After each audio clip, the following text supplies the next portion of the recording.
Nomor 16. Pencemaran limbah industri dan rumah tangga di aliran sungai telah mengakibatkan semakin menurunnya kualitas air di aliran sungai tersebut. Nah, beberapa zat pencemar disebabkan rendahnya kepedulian masyarakat dan industri terhadap kelestarian lingkungan, terutama limbah domestik telah mengakibatkan eutrofikasi yang berdampak pada ledakan jumlah populasi alga liar yang tumbuh di perairan. Data menyebutkan daerah perairan yang tercemar mengandung H2S, NH3, PB, NPK, dan ABS. Berdasarkan data tersebut, penyebab dari eutrofikasi adalah eutrofikasi ini disebabkan oleh terlalu banyaknya limbah yang mencemari perairan. Bisa saja dari limbah pabrik dan juga industri, kemudian limbah rumah tangga seperti septic tank, sisa makanan, deterjen, dan juga sabun, kemudian akibat penambangan hutan seperti erosi dan juga pendangkalan sungai, kemudian limbah pertanian dan peternakan seperti pupuk, sisa makanan, dan kotoran ternak, kemudian bisa juga limbah dari kendaraan bermotor dan juga limbah pertambangan. Nah, kasusnya di dalam soal ini itu adalah di limbah domestik dan juga industri. Nah, di sini ada kata kuncinya yaitu ABS. Nah, ABS itu merupakan salah satu senyawa dari deterjen. Kemudian NPK itu adalah pupuk buatan yang berbentuk cair atau padat, di mana di dalam NPK itu ada kandungan fosfornya juga. Nah, akibat dari tingginya fosfat dan juga nitrogen yang merupakan nutrisi bagi pertumbuhan tanaman, ternyata kandungan fosfat dan nitrogen yang terlalu tinggi di dalam perairan itu dapat mengakibatkan tumbuhan air dan juga alga itu mengalami pertumbuhan yang sangat pesat.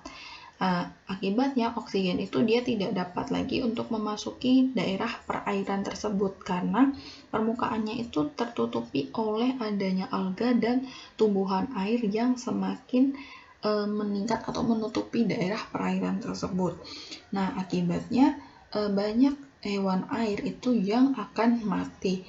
Nah, berdasarkan penjelasan tadi, sebenarnya di sini jawaban yang tepat dari penyebab eutrofikasi itu adalah adanya ABS dan juga NPK. Nomor 17, perhatikan pernyataan berikut. Ada 5 pernyataan. Nah, penggunaan bahan bakar fosil yang meningkat dapat menyebabkan pemanasan global. Maka, upaya yang dapat dilakukan untuk mengurangi dampak dari pemanasan global itu adalah, nah kita analisis dari yang pertama, menggunakan bahan bakar biogas. Nah, ini juga sudah tepat. Kemudian nomor 2, melakukan penanaman 1000 pohon. Ini juga dapat mengurangi pemanasan global. Kemudian menggunakan kendaraan umum bila berpergian. Ini juga sudah tepat. Kemudian nomor 4, membuang sampah pada tempatnya. Ini kurang tepat. Kemudian nomor 5, mencegah perburuan liar. Ini juga kurang tepat, sehingga di sini dapat disebutkan bahwa nomor 17 jawaban yang tepat itu adalah di option yang A. Jadi nomor 1, 2, dan juga 3. Nomor 18. Postur tubuh yang buruk saat duduk maupun ketika mengangkat benda berat dapat meningkatkan resiko seseorang terkena kelainan tulang seperti gambar di bawah ini. Nah, gangguan tulang ini dinamakan apa? Nah, ini merupakan gambaran dari tulang belakang yang membengkok ke depan, yang biasanya bisa kita sebut sebagai lordosis. Nomor 19. Organ-organ pada sistem pencernaan itu dapat dibedakan menjadi saluran pencernaan dan juga kelenjar pencernaan. Nah, organ yang berfungsi sebagai saluran pencernaan sekaligus kelenjar pencernaan itu adalah apa? Jadi, di sini saya uraikan dulu organ apa saja yang termasuk di saluran pencernaan dan juga di kelenjar pencernaan. Nah, untuk organ pencernaan sendiri itu ada mulut, kerongkongan, lambung, usus halus, dan juga usus besar. Kemudian yang termasuk di dalam kelenjar pencernaan itu terdiri dari mulut, lambung, hati, pankreas, dan juga usus halus. Nah, kalau kita cermati di option A, B, C, D, ini jawaban yang tepat itu mengarah pada option yang C.